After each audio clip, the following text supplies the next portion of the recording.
नमो भगवते वासुदेवाय।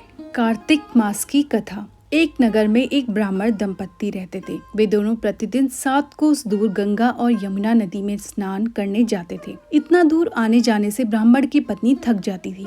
एक दिन उसने अपने पति से कहा कि हमारा एक पुत्र होता तो कितना अच्छा रहता। पुत्र के बहू आती तो हमें घर वापस जाने पर खाना बना हुआ मिलता और बहू घर का काम भी कर देती। अपनी पति की बात सुनकर ब्राह्मण ने कहा कि तूने बात तो सही कही है, चल मैं तेरे लिए बहू ला ही देता हूँ। ब्राह्मण ने कहा कि एक पोटली में आटा डालकर कुछ मोहरे रख दे। ब्राह्मण के कहे अनुसार उसने पोटली बांधकर दे दी और पोटली लेकर ब्राह्मण चला गया। ब्राह्मण को सफर के दौरान यमुना के किनारे बहुत ही सुंदर लड़कियां दिखाई दी। वे रेत में घर बनाकर खेल रही थी। उनमें से एक लड़की ने कहा कि मैं अपना घर नहीं बिगाड़ूंगी, मुझे तो रहने के लिए ये घर चाहिए। लड़की की बात सुनकर ब्राह्मण मन ही मन सोचने लगा कि बहू बनाने के लिए यही लड़की उचित है। जब वह लड़की जाने लगी तो ब्राह्मण भी उसके पीछे पीछे उसके घर तक चला गया। वहाँ जाकर ब्राह्मण ने उस लड़की से कहा, बेटी कार्तिक मास चल रहा है, इसलिए मैं किसी के घर खाना नहीं खाता। मैं अपने साथ आटा लेकर आया हूँ। तुम अपनी माता से पूछो कि क्या वह मेरे लिए आटा छानकर 4 रोटी बना देगी। यदि वह मेरा आटा छानकर रोटी बनाएगी तो मैं रोटी खा लूंगा।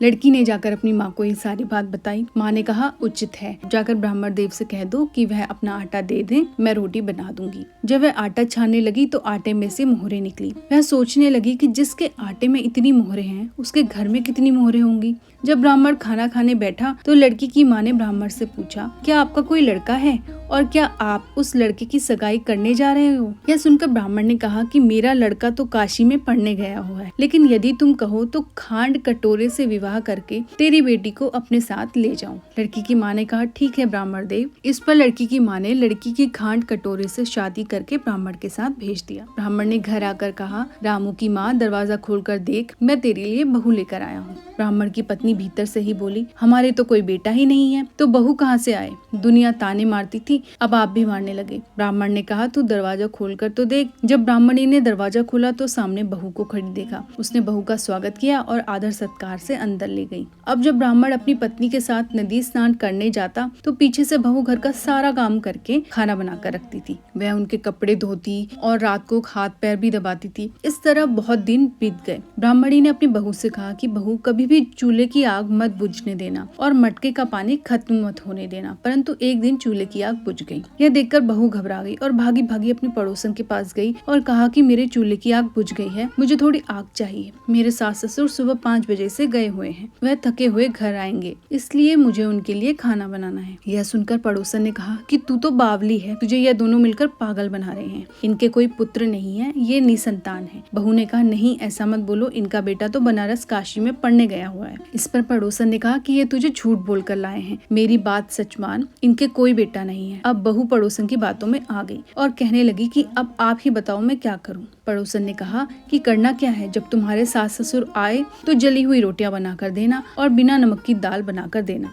खीर की कड़छी दाल में और दाल की कड़छी खीर में डाल देना। पड़ोसन ने उसे अच्छे से सिखा पढ़ा दिया। फिर जब उसके सास ससुर घर आए तो उसने न तो उनका आदर सत्कार किया, ना ही उनके कपड़े धोए। जब उसने सास ससुर को खाना दिया तो सास बोली, बहू आज यह रोटियां जली हुई क्यों हैं और दाल भी अलूनी है। तब बहू ने पलटकर कहा कि एक दिन ऐसा खा लोगे तो कुछ बिगड़ नहीं जाएगा तुम्हारा। सास ससुर को खरी खोटी सुनाकर वह फिर से पड़ोसन के पास गई और बोला कि आगे क्या करना है। पड़ोसन ने कहा कि अब तुम 7 कोठों की चाबी मांग लेना। अगले दिन जब भी स्नान करने के लिए जाने लगे तो बहू अड़ गई, मुझे तो 7 कोठों की चाबी चाहिए। तब ससुर ने कहा कि इसे चाबी दे दो। तब सास ने बहू को चाबी दे दी। सास ससुर के जाने के बाद जब बहू ने दरवाजे खोले तो देखा कि किसी में अन्न भरा है, किसी में धन भरा है और किसी कोठे में बर्तन पड़े। जब उसने सबसे ऊपर का 7वां कोठा खोला तो देखा कि शिव जी, पार्वती माता, गणेश जी, लक्ष्मी माता जी, पीपल पथवारी, कार्तिक के ठाकुर, राई दामोदर, तुलसी जी का बिड़वा, गंगा जमुना और 33 कोटि देवी देवता विराजमान है।